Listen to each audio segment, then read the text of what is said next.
Last week na ako gi-pray ni God, and it's about me asking him I need a running income.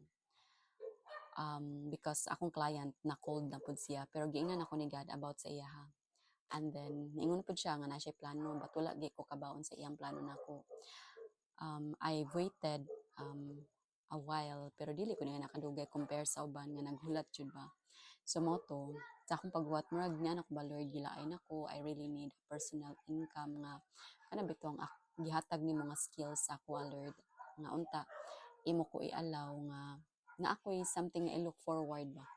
Um, sa moto nagpray ko, and kani akong gipray is kanang suggestion ni Oichi, pero gibuhat ni nako sa una. Unya wala ni patok. It's about kanang mamaligya ba og pagkaon. After my resignation, excited kay ko mamaligya.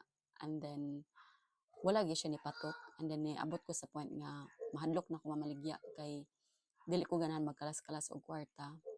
Nya mo to ningon si Oichi na ko nga unsa kag mamaligya kag balik. Yun ako nga mahadlok naman ko mamaligya oy.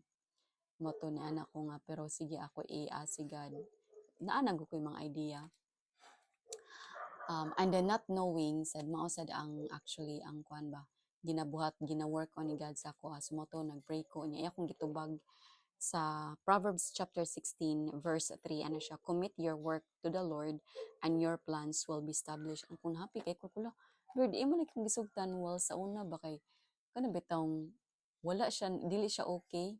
Ko, pero sa una Lord, nagkuan mo ko, nagbuhat mo kaninya, wala lagi ni patok niya. Karon kay, kanang unsa na ko pagkuan nga mopatok siya na ba unsa na ko pagkuan pag sure nga mopatok siya niya akong ginan nga that's why nga itubag ti ka ani to tell you that I am with you ana nga kana bitang akong ginan ba nga before if ni go to siya if ni success gid ang imong pag business mag-rely ka sa imong self nga imo haratong hinago while karon is kanang you will acknowledge that it is coming from me, that it is impossible for you but nothing is impossible for me. Nya mo sa nagiingon sa among pastor sa dato ba nga God will do the most impossible way. So mo to na happy kay ko masalamat kayo Lord nga kuan.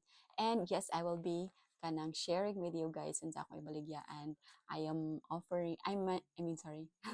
I am kanang kuan accepting delivery and kanang pre-orders like yeah, kanang say mosimba ko sa city. So, most likely, akong ihapit labi na sa banawa na akong mga kaban sa trabaho or sa IT park.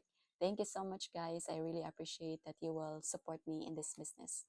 Bye!